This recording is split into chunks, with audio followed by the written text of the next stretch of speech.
Hi நண்பர்களே, welcome to சனா சேவை மையம் யூடியூப் சேனல். நம்ம சேனலில் தற்போது என்ன செய்தி பார்க்க போகிறோம் அப்படின்னா, எல்லை பாதுகாப்பு படையில் வேலைவாய்ப்பு அறிவிப்பு கொடுத்துருக்காங்க. அது தொடர்பான செய்தி தான் பார்க்க போகிறோம். அதுக்கு முன்னாடி நம்ம சேனலை சப்ஸ்கிரைப் பண்ணாதவங்க சப்ஸ்கிரைப் பண்ணிக்கோங்க.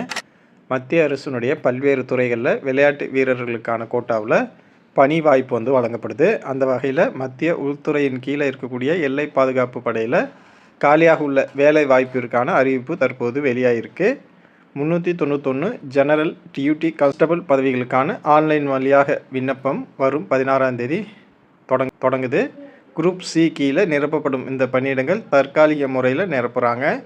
என்ன வேலை அப்படின்னு பார்த்தா, வில்வித்தை, தடகளம், basketball, boxing, cycling, diving, fencing, கால்பந்து, ஜிம்னாஸ்டிக், கைப்பந்து, ஜூடோ, கராத்தே, நீச்சல், துப்பாக்கிச்சூடு, table tennis, volleyball, water polo, பளு தூக்குதல், மல்யுத்தம், யோகா உள்ளிட்ட பல்வேறு விளையாட்டு பிரிவுகளில் இந்த பணியிடங்கள் இருக்குது. ஆண்களுக்கு 197, பெண்களுக்கு 194 என மொத்தம் 391 காலி பணியிடங்கள் நிரப்புகிறாங்க. 18 வயசுலேன்னு 23 வயசுக்குள்ளே இருக்கிறவங்க அப்ளை பண்ணிக்கலாம். எஸ்சி எஸ்டியாக இருந்தால் 5 வருஷமோ, ஓபிசியாக இருந்தால் 3 வருஷமோ, மாற்றுத்திறனாளிகளாக இருந்தால் 10 வருஷமோ வயது வரம்பில் தளர்வு கொடுக்குறாங்க. கல்வி தகுதியை பொறுத்தளவில் கான்ஸ்டபிள் பதவிக்கு விண்ணப்பிக்க விரும்புகிறவங்க ஏதேனும் ஒரு கல்வி வாரியத்தில் 10ஆம் வகுப்பு தேர்ச்சி பெற்றவங்க விண்ணப்பிச்சுக்கலாம். இதோட சர்வதேச தேசிய அளவு போட்டிகளில் வெற்றி பெற்றிருக்கணும்.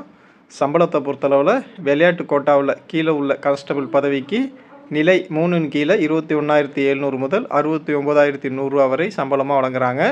மத்திய அரசு ஊழியர்களுக்கான சலுகை மற்றும் செலவினங்களும் இவங்களுக்கு இருக்குது. இந்த பதவிகளுக்கு விண்ணப்பிக்க ஆண்கள் 170 சென்டிமீட்டர் உயரம் இருக்கணும், பெண்கள் 157 சென்டிமீட்டர் உயரம் இருக்கணும். எஸ்டி மற்றும் சில குறிப்பிட்ட பகுதியை சேர்ந்தவர்களுக்கு தளர்வு இருக்குது.